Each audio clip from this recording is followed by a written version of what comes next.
ഫിലിപ്പോസ് പടിക്കൽ, നിങ്ങളെ ഞാൻ ജീവിതത്തിൽ മറക്കത്തില്ല. കാലം കുറച്ച് പിന്നോട്ട് ഞാൻ നടത്തുകയാണ്. 1996 ഇതേപോലെ ഒരു വേദിയിൽ നിന്ന് സാക്ഷാൽ കവിയത്രി സുഗതകുമാരി ടീച്ചർ ഇറങ്ങിപ്പോകാൻ കാരണക്കാരനായ ആളാണ് താങ്കൾ. അതെ, തീർച്ചയായിട്ടും. ടീച്ചറോട് മദ്യത്തിന്റെ ലഹരിയെ കുറിച്ച് അറിയാമോ എന്നൊരു സംശയം ചോദിച്ചു. അതല്ല, അത് കുടിച്ചു കഴിഞ്ഞാൽ ഉണ്ടാകുന്ന അനുഭവങ്ങളെ കുറിച്ച് ചോദിച്ചു. അപ്പൊ ടീച്ചർ പറഞ്ഞ ഡയലോഗ് ഓർമ്മയുണ്ടോ? ഇതേപോലൊരു സാമൂഹ്യ വിരുദ്ധന്റെ കൂടെ ചർച്ച ചെയ്യാൻ ഞാനില്ല. ഞാൻ പറഞ്ഞു ടീച്ചറെ, എന്ത് ടീച്ചർ എന്ന് പറഞ്ഞ് ടീച്ചർ ഇറങ്ങിപ്പോയി. ടീച്ചർ ഇറങ്ങിപ്പോയത് എന്റെ നെഞ്ചിലൂടെ ഇറങ്ങിപ്പോയത്. പക്ഷെ അത് എന്റെ കുഴപ്പം കൊണ്ടല്ല. ടീച്ചർക്ക് മദ്യത്തോടുണ്ടായിരുന്ന അന്നത്തെ മനോഭാവം ഇന്ന് ടീച്ചർ ഉണ്ടായിരുന്നെങ്കിൽ ഈ മദ്യനിരോധനം കളച്ചിട്ട് ലഹരിക്കെതിരെ മത്സരിക്കും. ഈ ഫോറം ഫോർ ബിറ്റർ സ്പിരിറ്റ് ഇപ്പോഴും ഉണ്ടോ? സംഘടനയുണ്ട്. അതിലെ ആളുകൾ കുറഞ്ഞോ കൂടിയോ? ഇല്ല, അങ്ങനെ ആളിനെ കൂട്ടുന്ന ഒരു സംഘടന അല്ലേ ഇത്. മദ്യത്തെ മാത്രമേ ഉള്ളൂ? അല്ലല്ല, അങ്ങനെയല്ല. മദ്യത്തെ പ്രോത്സാഹിപ്പിക്കുന്ന ഒരു സംഘടനയല്ല, മദ്യത്തിന് വേണ്ടി വാദിക്കുന്നുമല്ല. റെസ്പോൺസിബിൾ ഡ്രിങ്കേഴ്സ് അല്ലെങ്കിൽ ഒക്കേഷണൽ റെസ്പോൺസിബിൾ ഡ്രിങ്കേഴ്സ്, അങ്ങനെയുള്ളവർ മാന്യമായി കഴിക്കുന്നവരുണ്ട്.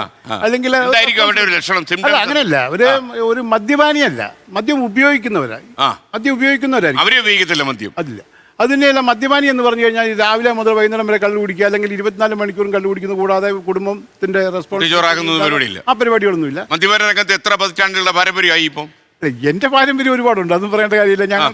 ഞാൻ ചെറുപ്പത്തിൽ കുടിക്കുമ്പോൾ എന്ന് പറഞ്ഞാൽ പനങ്കള്ളായിരുന്നു. ഞാൻ കോട്ടയം ജില്ലയിലെ പനച്ചിക്കാട് പഞ്ചായത്തുകാരനാണ്. അവിടെ ഒന്ന് പനങ്കള്ളുണ്ടായിരുന്നു, മധുരക്കള്ള. അത് വീട്ടിലെ ഞങ്ങൾക്ക് പിള്ളേർക്കൊക്കെ എല്ലാവരും കുടിക്കുന്നത്, ഞങ്ങളൊക്കെ എടുത്ത് കുടിക്കും. പന ചെത്തിക്കൊണ്ട് വെക്കും. അല്ല, അങ്ങനെയല്ല, വീട്ടിൽ തന്നെ കുടിക്കാം. അത് പനങ്കള്ളിൽ ലഹരിയില്ലായിരുന്നു, ഒരു മധുരം ഉണ്ടാക്കുന്നതാണ്. അതിൽ നിന്നാണ് ഈ പാനിയൊക്കെ ഉണ്ടാക്കി സത്യൊക്കെ ഉണ്ടാക്കിക്കൊണ്ടിരുന്നത്. അതാണ്.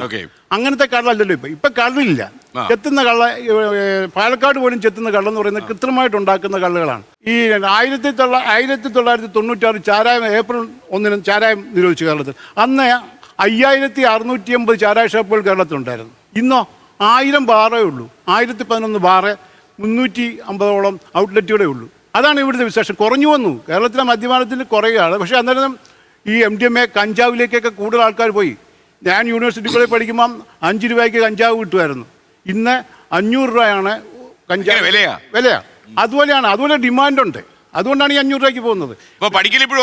ഉറച്ചു നിൽക്കുക. അല്ല, മദ്യമല്ല, ലഹരിക്കെതിരെ ഞാനും പങ്കെടുക്കാൻ തയ്യാറാണ്. വേണ്ടിവരും. ലോകത്തെവിടെയായാലും ഏത് സമയത്തും 24 വാർത്തകളും ഓഗ്മെന്റഡ് റിയാലിറ്റി പാക്കേജുകളും എക്സ്പ്ലെയിനറുകളും വിശദമായി കാണാൻ ഞങ്ങളുടെ യൂട്യൂബ് ചാനൽ നിങ്ങൾക്ക് സബ്സ്ക്രൈബ് ചെയ്യാം.